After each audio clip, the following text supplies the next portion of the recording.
Jadi akhir-akhir itu banyak banget ya yang ngebahas tentang Reza Arab, apalagi buat Maradona sendiri. Tentunya lu kalau misalnya buka di TikTok, di Instagram, bahkan YouTuber nomor satu streamer sekarang itu Reza Arab Octavian. Karena apa? Karena ya Maradona cuy, gila yang nonton setiap harinya. Bahkan sekarang lu bisa lihat tuh 300.000 cuy penontonnya. Dan ini mungkin stabilnya itu antara 50.000 sampai ya mungkin 300.000 lebih ya, tergantung dengan kondisi dan juga sesuai dengan ya tamu yang diundang. Pastinya nggak mudah untuk tamu diundang. Dan di sini gue mau ngebahas sisi negatif dan sisi positif dari viewer untuk Reza Arab atau untuk Maradona itu sendiri. Dan di sini disclaimer dulu, ini menurut gue sendiri, menurut pendapatan gue sendiri, menurut analisa gue sendiri. Jadi teman-teman kalau misalnya ada masukan atau ada yang salah dari apa yang gue ucapin, coba tulis aja di kolom komentar dan kita sama-sama berpendapat lah cuy. Dari sisi gelapnya dulu dah, atau sisi negatifnya dulu.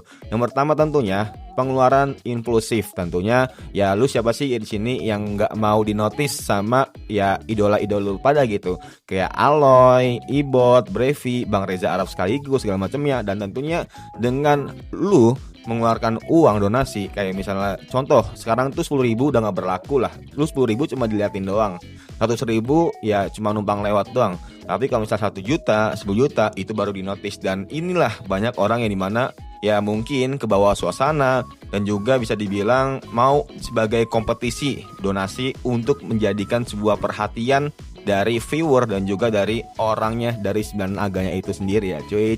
Yang kedua tentunya pola tidur tergantung. Bahkan anak-anak zaman sekarang mau itu umur 20-an, 21, 22, anak remaja lah yang sekiranya itu nonton Reza Arab atau Maradona, itu pastinya ikut begadang dan juga terlalu FOMO. Nah, saking FOMO-nya mungkin ada beberapa dari mereka itu ya udah terbawa kata-kata kasar yang dimana udah di disclaimer dulu. Kalau misalnya ya lu harus dewasa nonton ini biar lu tahu mana yang negatifnya, mana yang positifnya.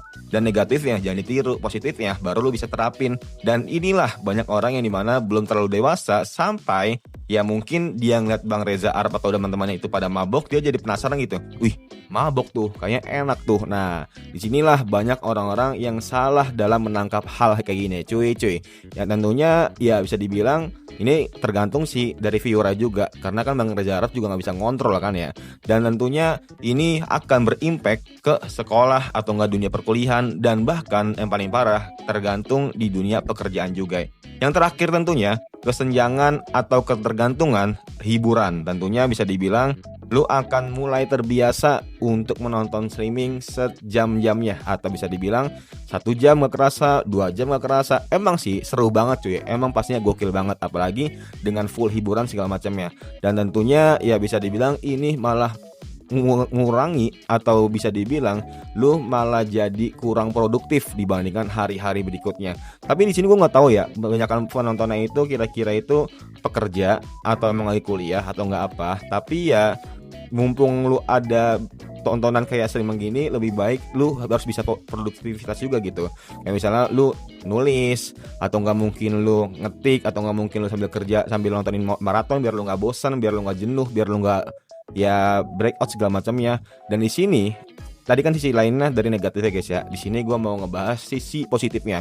Tentunya yang pertama pastinya banyak banget guys dari positifnya guys ya. Hiburan saat lu sendirian. Tentunya ya bisa dibilang lu pastinya butuh teman lah. Tapi nggak semua teman lu harus datengin.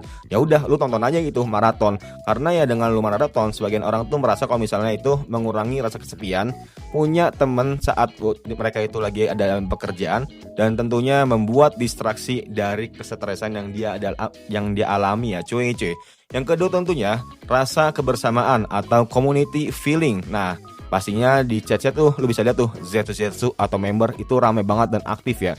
Dan tentunya ya adalah kayak jokes-jokes yang diungkapin gitu, mau itu dari pesertanya, dari viewernya juga. Dan tentunya pasti ada momentum yang bikin kita ngakak-ngakak banget lah pokoknya ya cuy.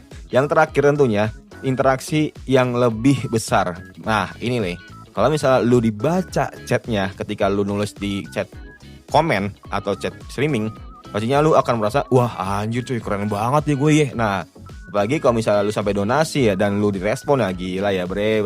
Dan tentunya kalau misalnya lu donasi besar, pastinya kan kayak challenge gitu ya. Kayak misalnya Bang Brevi disuruh untuk kata-kata hari ini, atau nggak mungkin Aloy disuruh ubah rambut warnanya. Nah, banyaklah keseruannya guys ya. Dan di sini gue yakin lu tahu sisi positifnya dan juga sisi negatifnya. Dan kalau menurut lu ada yang salah atau ada yang kurang atau nggak kurang tepat, coba tulis di kolom komentar. Kita sama-sama berpendapat lah cuy. Semoga bermanfaat and see you next time. Bye.